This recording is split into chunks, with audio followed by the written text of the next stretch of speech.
जी sir, सुन रहे हैं। कोई भी इंफॉर्मेशन के बारे में, कोई भी एक इंफॉर्मेशन नहीं बोलेंगे, कोई भी एक काम होगा, ठीक है, उस काम के बारे में जो हमको एक इंफॉर्मेशन होता है कि ये कैसे होता है और इसमें क्या लगता है, कितने हैं, क्या है, ऐसा कुछ एक इंफॉर्मेशन होगा, उसका न्यूमेरिकल फिगर्स में होगा या उसका टेबल होगा, ठीक है, फैक्ट होगा। तो ऐसा हमें उसके बारे में एक इंफॉर्मेशन अगर कलेक्ट होता है तो उसको हम डेटा कहेंगे। समझ रहे जी हो? सर। हाँ? डेटा जो है दो तरह का होता है, एक तो प्राइमरी डेटा होता है, एक सेकेंडरी डेटा होता है। प्राइमरी डेटा वो डेटा है जो रफली हमारे पास होता है और उसको हम थोड़े ऑर्डर में और अच्छी तरह से उसको रख लेते हैं और फिर उससे एक पक्का डेटा बनाते हैं, उसको सेकेंडरी डेटा बोलते हैं। ठीक है? हाँ,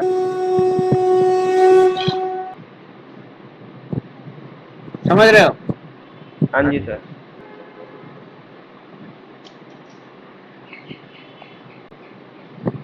चलो ठीक है, डेटा का मतलब पता चल गया। जी sir. So every part of our lives utilize data in one form or other. So it becomes essential for us to know how to extract the meaningful information from such data. This extraction of meaningful information is studied in the branch of mathematics and this is called the statistics. तो ये statistics क्या है आप समझ गए? जी sir, समझ गया, समझ गया।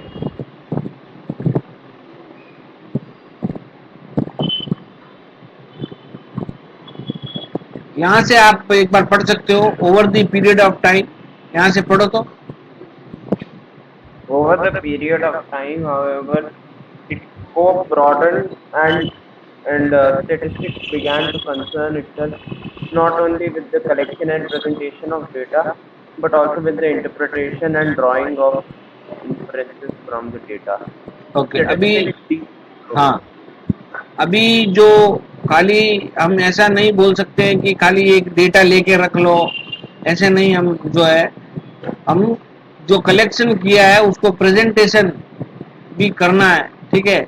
ओके, और interpretation and drying of interferences from the data, ये भी हमने करके देखा है इसका। ठीक है? स्टैटिस्टिक्स में मतलब ये सब कुछ होगा। ठीक है? So it deals with the collection of organization. पढ़ो। It deals with with the collection collection, organization. organization, analysis, and interpretation of the data. The word statistics has different meanings in different contexts. Okay. Let us observe the following sentences. May I have the latest copy of Educational Statistics of India? I like to study statistics because it is used in day-to-day life. In the first sentence, statistics is used in a plural sense, meaning numerical data. These may include a number of educational institutions of hmm India, hmm its various. Uh, okay, जी sir. कुछ समझ में आ रहा है? जी sir. ठीक है, आगे कंटिन्यू करो। Of various states, etc. In the second sentence, the word statistics is used as a singular noun, meaning the subject which deals with collection, presentation, and analysis of data, as well as the drawing of meaningful conclusions from the data. In this chapter, we shall briefly discuss all these aspects regarding data. Okay, so collecting data क्या है इसके बारे में आप थोड़ा detail में अभी पढ़ लोगे। ओके, तो एक एक्टिविटी आपको दिया है। इस एक्टिविटी में क्या है देखो, पढ़ लो एक बार fast. Okay, let us begin with an exercise on gathering data by performing the following activity. Activity 1. divide the students of a class into four groups. Allot each group the work of the following kinds of data. Number one, heights of 20 students of your class. Number two, number of absentees in each day in your class for a month. Number three, number of members in the family of your classmates. Number four, heights of 15 plants in or around your school. Let us Okay. move to the results students have gathered. How did they collect the data in each group? Number one, did they collect the information from some source like available school records?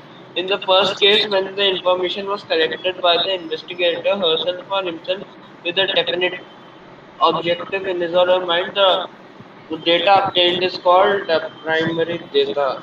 In समझ रहे हो, मैंने इसके बारे में पहले बोला है. Okay. Yes, sir. In the second case, when the information was gathered from a source which had the information stored, the data obtained is called secondary data. Such data which have been collected by someone else in another context needs to be used with great care, ensuring that the source is reliable. By now, okay. you must have understood how to collect data and distinguish between primary and secondary data. या तो अभी तक ये आपको समझ में आ चुका है कि डेटा क्या होता है, कितने टाइप का होता है, कैसे कलेक्ट करते हैं, ये आपको पता चल गया है. ठीक है. Give 5 examples of data. पढ़ो. Give 5 examples of data that you can collect from your day-to-day life. हाँ, कोई भी एक 5 एग्जांपल दो जिससे तुम कोई डेटा कलेक्ट कर सकते हो. तुम एवरीडे अपने हिसाब से कोई भी बताओ.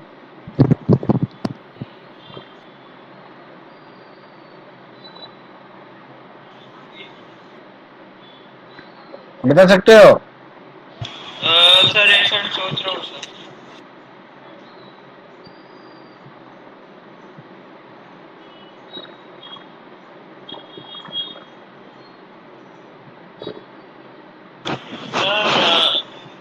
जैसे मेल टू फीमेल रेशियो या फीमेल टू जेंडर रेशियो कि एक जेंडर में कितने लोग हैं तो फिर उस जेंडर में कितने लोग हुए, वैसे दैट इज द डेटा. और फिर वेट ऑफ द स्टूडेंट्स है ना, हाँ तो हाँ. और फिर हाइट, ओके. और फिर डिफरेंट वेजिटेबल्स का क्या प्राइस हुआ, हाँ. और फिर रेनफॉल इन डिफरेंट सिटीज, या फिर एक सिटी में पिछले कितने सालों में कितना सेंटीमीटर रेनफॉल, वैसे. चलो ठीक है. अभी जो है classify the data in question 1 above as primary और सेकेंडरी डेटा. अभी जो तुम डेटा कलेक्ट करने वाले हो या किए हो तो वो प्राइमरी होगा या सेकेंडरी डेटा होगा.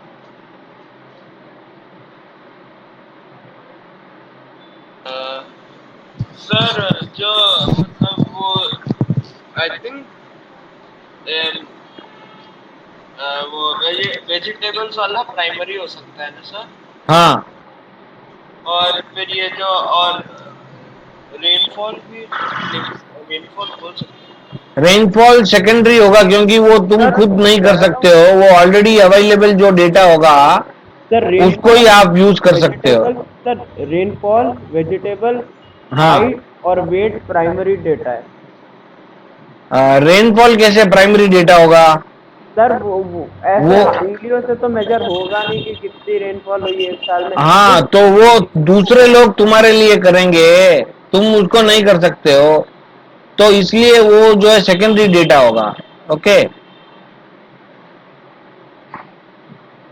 जी सर. राइट. चलो बाकी सभी प्राइमरी डेटा हो सकता है. तो प्रेजेंटेशन ऑफ डेटा जो है वो क्या है. रॉ यहाँ पे लिखा हुआ है रॉ डेटा. एक क्लास में marks obtained by 10 student in mathematics test given below and this is in the form and this is called raw data. Okay. By looking at it is in the form, you can find the highest and the lowest marks, and did it take you some time to search the maximum and minimum score, and would not be less time consuming if the scores were arranged in ascending order or descending order. So let us arrange in the ascending order. Okay, so arranging ascending order करने से आपको जो minimum value है और जो वो maximum value आपको देखते ही पता चल सकता है. Now we can clearly see that the lowest mark and the highest mark, and the difference of the lowest and highest mark is called the range of the data. इसको आप note कर लो, mind में set कर लो. Range क्या है? Range is the difference of the maximum and the minimum value of the given data. Okay, right?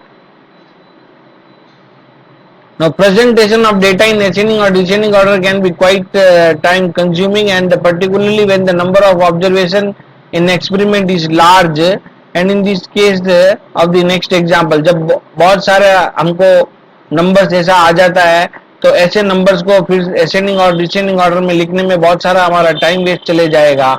इसलिए हम लोग क्या करते हैं, इसको अरेंज करने के लिए टैली मार्क का यूज करते हैं. इस टेबल में आप टैली मार्क देख सकते हो. पहले कौन सा जो पूरे नंबर्स को देखने से हमें पता चलेगा कि सबसे छोटा नंबर कौन सा यूज हुआ है और सबसे बड़ा नंबर कौन सा यूज हुआ है, ये हमें पता चल जाएगा. और उसके बाद जो है हम वन बाई वन सभी नंबर को जो जो यूज हो रहा है उसको ऑर्डर में लिखते हुए जाएंगे, और कौन सा नंबर कितनी बार आया है वो यहाँ पे हम उसका फ्रीक्वेंसी, कौन सा नंबर कितनी बार आया है उसको बोलते हैं फ्रीक्वेंसी.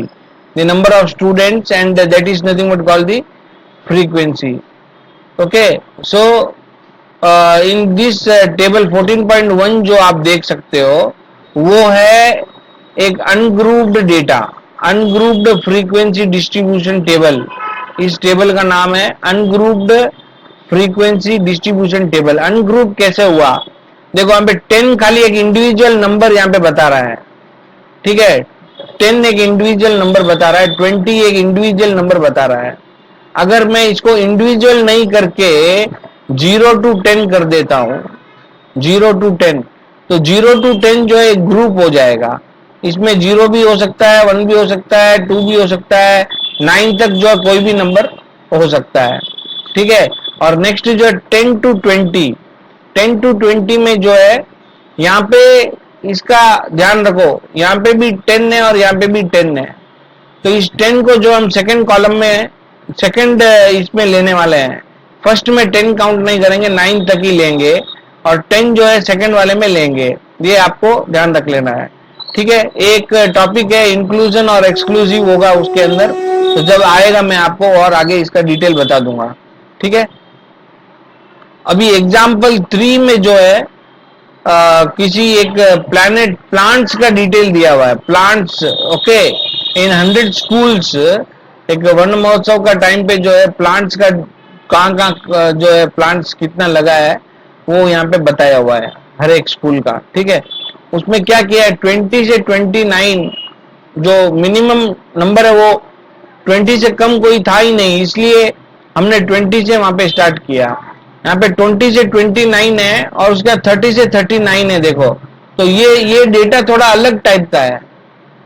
ठीक है, इसको इंक्लूसिव है या एक्सक्लूसिव है ये बता सकते हो आप? 29 इसमें है, कंटिन्यूअस डेटा नहीं है ये. ओके, ये कंटिन्यूअस डेटा नहीं है. इसको कैसे चेंज करना ये आपको हम आगे सम्स में सिखाएंगे. अभी फिलहाल इसी टेबल को हम ले लेते हैं. ये सभी नंबर्स जो है एक बार देख लेते हैं कि इसमें सबसे छोटा जो 20 के आसपास वाला नंबर यूज हुआ है और मैक्सिमम नंबर 99 तक इसमें हमने लिया है. तो टैली मार्क कैसे लगाना ये तो आपको आता ही होगा, इसमें कोई डाउट नहीं है ना टैली मार्क में? नहीं सर. अच्छा, ये जो डिस्ट्रीब्यूशन किया है मैंने यहाँ पे बताया आपको, इसको बोलते हैं ग्रुप्ड डेटा. इस टाइप का डिस्ट्रीब्यूशन को बोलते हैं ग्रुप, क्योंकि ये ग्रुप फॉर्म हो गया है अभी. ठीक है, ग्रुप्ड फ्रीक्वेंसी डिस्ट्रीब्यूशन टेबल इसको हम बोलेंगे. समझ में आ गया? ग्रुप्ड और अनग्रुप्ड क्या है वो मालूम पड़ गया? जी सर. ओके, ऐसे ही एक एग्जांपल 4 है. Let us now consider the following frequency distribution table gives the highest gives the weights of the 38 student of a class. So weights यहाँ पे दिया हुआ है 31 से 35 9 जने हैं. ऐसे ही जो है आगे तक उसको यहाँ पे लेके गया है। Now if two new students of weight 30.5 kg and 40.5 kg are admitted in this class, then in which interval will we include them? So we can't add them in the ones ending with 35 or 40, okay, and nor the following ones, and this because there are gap in between the upper and the lower limit of the two consecutive classes. To consecutive classes का मतलब एक के बाद एक का जो class है वो दो कॉन्सिक्यूटिव क्लास होती है। जैसे ये दो कॉन्सिक्यूटिव क्लास हुआ और ये दो कंसेक्यूटिव क्लास हुआ, वैसे इसको consecutive one next to other is called the consecutive, okay. And so we need to divide the intervals, and so that the upper and lower limits of consecutive intervals are the same, and for this find the difference between the upper limit of a class and the lower limit of the class. ये upper limit और lower limit क्या है ये आपको मालूम होना चाहिए, जरूरी है। ये 71 से 75 जो एक क्लास इंटरवल है इसको क्लास इंटरवल बोलेंगे, और जो पहला नंबर है वो है लोअर लिमिट और जो दूसरा नंबर है वो है अपर लिमिट। समझे आप? जी सर। राइट, लोअर लिमिट और अपर लिमिट का डिफरेंस फाइंड करके उसको बाई 2 करेंगे, और बाई 2 करने के बाद में जो अपने को मिलेगा वो लोअर लिमिट से माइनस कर लेंगे और अपर लिमिट में ऐड कर देंगे, ठीक है। तो आपको नया एक इंटरवल मिलेगा, उस नया इंटरवल को हम यूज करेंगे। इसको बोलते हैं the same manner the continuous classes famed. एक कंटिन्यूअस क्लास इंटरवल हो गया, उसके पहले जो था वो कंटिन्यूअस क्लास इंटरवल नहीं था, ठीक है, ओके। अभी इसी में ओके जी सर। देखो बहुत ही ध्यान से समझना होगा, मिस्टेक हो जाता है। 0 to 10 आप समझ लो, और 10 to 20, इसमें ये 10 हम इंक्लूड किस में है? 10 किस में इंक्लूड है, ऊपर में या नीचे में? सर नीचे में। नीचे में। अभी इसमें एक में छोड़ते हैं ना? जी सर। और एक में इंक्लूड करते हैं। इसमें छोड़ने की वजह से इसको बोलते हैं एक्सक्लूसिव। इस टाइप का जो डेटा है वो एक्सक्लूसिव है, ठीक है।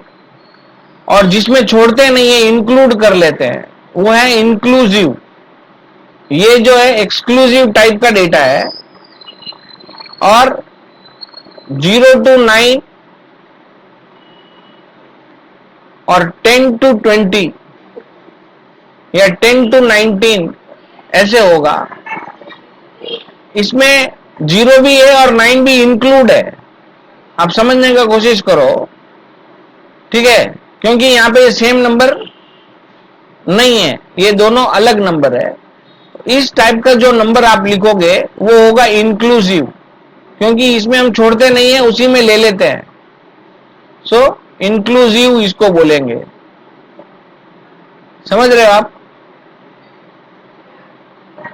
हेलो। सो इंक्लूसिव क्या है और एक्सक्लूसिव क्या है आप अच्छी तरह से समझ गए। So the given inclusive type of data is converted into exclusive type of data, or you can say the continuous, okay, continuous frequency or continuous grouped data you can say, okay, continuous classes हम उसको बोलेंगे, right. और continue class find करने के बाद में table इस type से आपको दिखाई देगा, ठीक है। हमने क्या किया, यहाँ पे जो डिफरेंस आया था हाफ 0.5 उसको हमने यहाँ पे माइनस किया है और अपर लिमिट में ऐड किया, ये मैंने पहले भी बोल दिया। और उसके बाद हमें जो नया इंटरवल मिला है उसको हम यूज करेंगे। On the same thing will be repeated in every interval, okay. सभी इंटरवल में लोअर लिमिट से 0.5 माइनस होगा और अपर लिमिट में 0.5 ऐड हो जाएगा, तो हमें exclusive type of frequency distribution table मिलेगा, ओके। राइट। ऐसे ही जो है आपको 14.2 का क्या यहाँ पे पूछा है, उसके हिसाब से आप जो है 1 by 1 अभी करके दिखा सकते हो आप।